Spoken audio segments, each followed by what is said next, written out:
nongeye nguhaye ikaze wo kuri iki biganiro hano ku Imbabazi TV show, ibiganiro bikugezaho amakuru atandukanye y'Iyobokamana ndetse n'ibindi. Aka ni kagace n'ubundi ko kumenya ubumenyi butandukanye, tuba tumenya tutizi inyamaswa zibayeho zitya, Imana ikazitaho, Yehova, Uwiteka, Uhoraho, ese nitwe atakwitaho? Rero atugirira imbabazi nimba atunga izi nyamaswa, nuko natwe aho kandi atuzirikana cyane. Niba utarakora subscribe, nagusaba kuyikora kugira ngo dukomeze kureba umuryango mugari hano kuri uyu murongo, kandi dukomeze gukora umurimo ukwiye. Reka none tuganire ku idubu cyangwa se inyamaswa inyeshyamba iba mu rubura, ikora byose, inyamaswa y'inyabwenge kandi y'inyamaboko cyane. No muri Bibiliya yarakoreshejwe, bavuze ko hari inyamaswa yasaga nk'idubu ngo ariko ngo ihaze ngo uruhande rumwe. Ubwo wize iby'ubuhanuzi rero muri Daniyeli wamenya icyo byari bishatse kuvuga. Idubu ni uko ari inyamaswa icakira kandi nayo nticike kandi bivutuka ku rwego rwo hejuru cyane. Reka turebe iyi nyamaswa yavuze muri Bibiliya. Idubu ni inyamaswa ki n'aya mateka? By'umwihariko idubu zikunze kuba ahantu h'urubura ndetse no mu ngeri y'ubutita, by'umwihariko nk'abantu bo mu Burayi bwa ruguru cyangwa se mu Burayi, ndetse wenda no kuri pole cyangwa se kuri ku mpera z'isi niho ziba, ariko mu buryo bumwe cyangwa ubundi ushobora no kuyimenya kuko ni inyamaswa ifite ibirango n'ubusobanuro bwinshi. Hari n'ibihugu bimwe na bimwe cyangwa imico n'imwe bayifata nk'inyamaswa y'umwihariko cyangwa ibasimboliza cyangwa se ibagaragaza. Reka tubane rero twumve byinshi ku nyamaswa y'idubu. Tekereza guhura n'inyamaswa ifite imbaraga zo guhirika imodoka, ikoga amasaha menshi kandi itananirwa, ifite ubwenge burenze kandi n'irisumbuye cyane. By'umwihariko hari inyamaswa dusanzwe tuzi ngo nk'inkende, ifite ubwenge burenze ubw'inkende. Iyo nyamaswa rero nta yindi ni idubu, kandi ikaba inyamaswa y'amaboko. Inyamaswa y'inyamaboko mu migani no mu nkuru z'abahigi no mu turere tw'ibihugu byinshi, idubu byakoreshwaga nk'irifatwa nk'ikimenyetso cy'imbaraga, ubutwari n'ubwenge. Ariko inyuma y'iyo sura ikomeye hari amabanga menshi abantu benshi batazi ku idubu. By'umwihariko idubu rizwi nk'inyamaswa iz'ubwenge kandi ikunze kuba ihiga neza kandi igafata umuhigo wayo mu buryo bukwiye. Ariko hari andi mabanga menshi tutazi. Ubundi idubu ni iki? Idubu ni inyamaswa yo mu muryango w'izitwa wa Arisidae. Nubwo isa n'iremereye kandi igenda buhoro, ni imwe mu nyamaswa zifite ubushobozi bwinshi cyane ku isi, ndetse by'umwihariko ikagira umuvuduko n'uburyo runaka ishobora kubaduka ugatekereza ko atari idubu. Ubundi hari amoko menshi y'amadubu, hari amoko agera ku 8 y'amadubu. By'umwihariko ariko reka turebe ku zizwi. Hari izitwa brown bear. Brown bear ni iryo dubu rinini riboneka mu Burayi, Aziya no muri Amerika. Hari polar bear, ni iryo dubu rinini kurusha indi yose cyangwa indi yose ku isi, cyane cyane zikunda kuboneka mu majyaruguru y'isi. Hari American black bear, ni iryo dubu riboneka cyane muri Amerika ya ruguru. Na giant panda nanone naryo n'indi rindi dubu, ubwo urumva none yabaye panda. Nubwo abantu benshi bayifata nk'inyamaswa yihariye, panda nayo n'ubwoko bw'idubu, ariko wenda ubundi buryo tuzabiganiraho. Ese kuki panda nayo bayifata nk'inyamaswa yihariye ariko ubundi mu bwoko bw'amadubu panda nayo ibamo?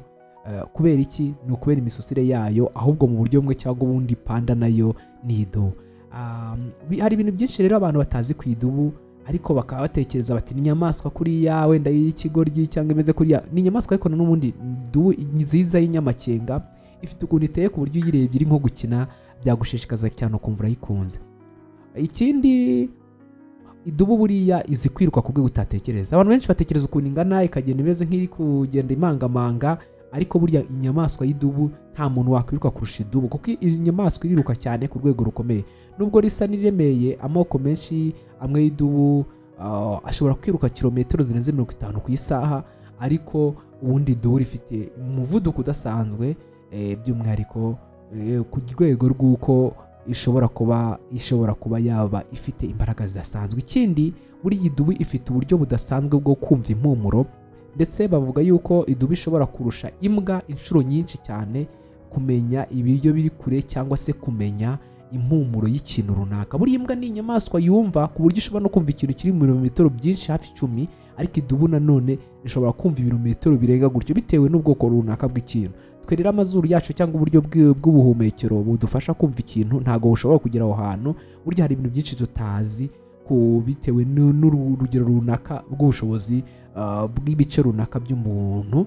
Ubushakashatsi rero bwerekanye ko idubu rifite ubushobozi bwo kwibuka abantu ryabonye ibiryo n'inzira y'amashyamba imyaka myinshi inyuma ryigeze kugira. Buriya hari ukuntu umuntu yibagirwa akagira ibimenyetso akora, ariko idubu suko cyangwa izi nyamaswa z'impigi ziba zifite ibizibiti n'uburyo ubwonko bwazo bwizi kwihuta cyane ku buryo rishobora kumenya riti uyu muntu n'uyu nguyu byari bimeze gute. Ikindi buri idubu hari ukuntu rikunde kuba rimeze nk'iriryamye rihwekeye abantu bakumva ko risinzira. Iri dubu rero ntirisinzira nk'uko abantu babitekereza, ahubwo rero risa nk'iriri guhondobera. Bishatse kuvuga ko idubu rimwe na rimwe naho ngaho twaza kuvugaho hari igihe agera igihe cy'ingeri y'ubutita mu butita bwa ruguru ku mpera y'isi. Muzi ko hari igihe hamera amezi runaka ari ubutita gusa ari urubura ndetse n'amazi yarahindutse amabuye. Icyo gihe ngo amadubu aba ashobora kugenda akajya munsi ya bwa butita akamera nk'apfuye. Wabyumvise? Unayigezeho wasanga yarapfuye, ariko uduce tumwe tw'umubiri tuba dukomeje kubaho.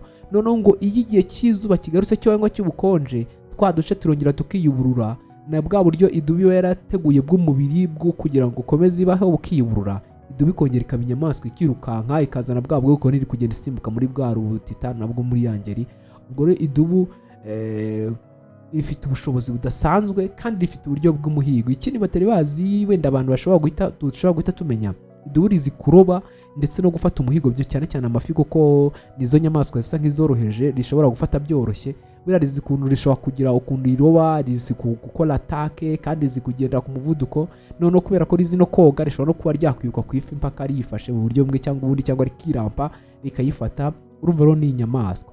Abashakashatsi babonye bamwe mu madubu ashobora kwibira ndetse agashobora gutegereza igihe kirekire amafi agasimbuka mu ruzi hanyuma akayaroba mu buryo busa nk'ubw'umuhigi. Idubu rero risa nkaho rwose ari ikintu cy'ingenzi cyane.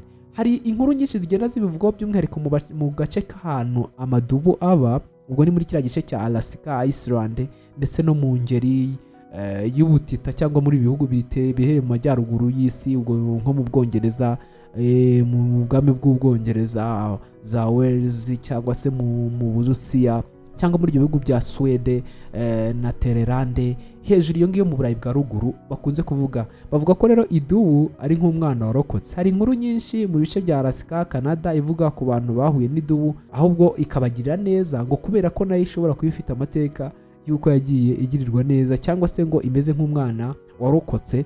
Ngo rimwe na rimwe rero idubu iri mu bihe bigoye buriya ntikwendereza, ariko nanone ngo ku muntu usa nk'uri kuyendereza cyangwa usa nkaho ari umwinenganenzi, ngo idubu ishobora kugutesha umutwe ku rwego utatekereza. Ni inyamaswa rero bavuga ko zizi ubwenge, rimwe na rimwe bagatekereza ko ngo hari abajya bemera ko ngo zifite ngo imitekerereze cyangwa se ngo zifite ngo uburyo zikominikana cyangwa zifite imitekerereze ngo y'abantu runaka. Ngo bikaba byumvikana rero ko ngo zizi ngo zimeze nka depanisha, ngo ni nk'impannyi zirahana. Iyo ngo umeze neza ugatuza, idubu ngo ni inyamaswa nziza ishobora no kukuzanira icyo kurya ngo bikagutangaza.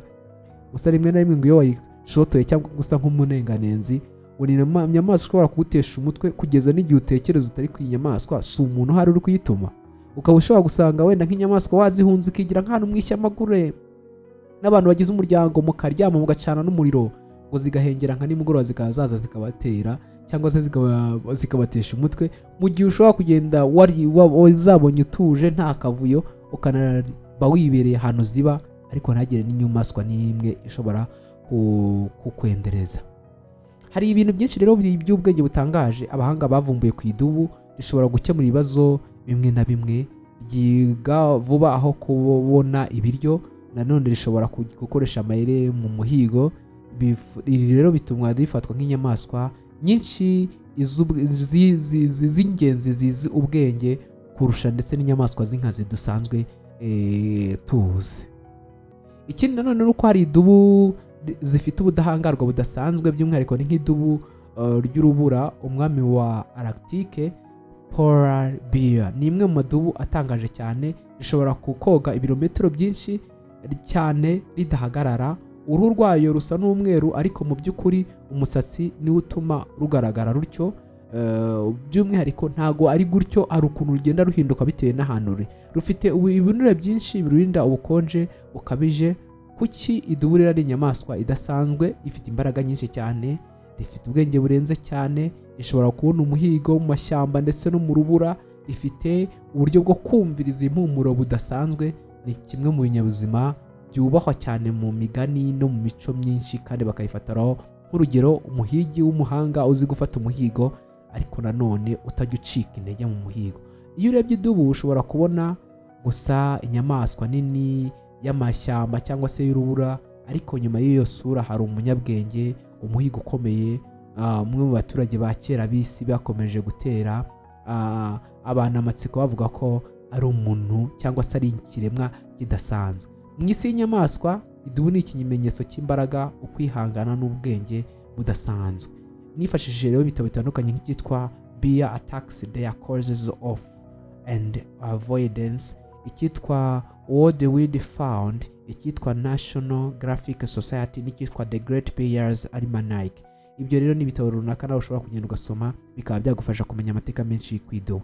Niba utarakora subscribe kuri uyu murongo nagusaba kuyikora kugira ngo ibiganiro bitandukanye bijye bibasha kukugeraho kandi dukomeze kureba umuryango mugari uduha amateka atandukanye. Ni Joshua Me, ni mugire impagarike n'ubugingo, Imana n'amafaranga.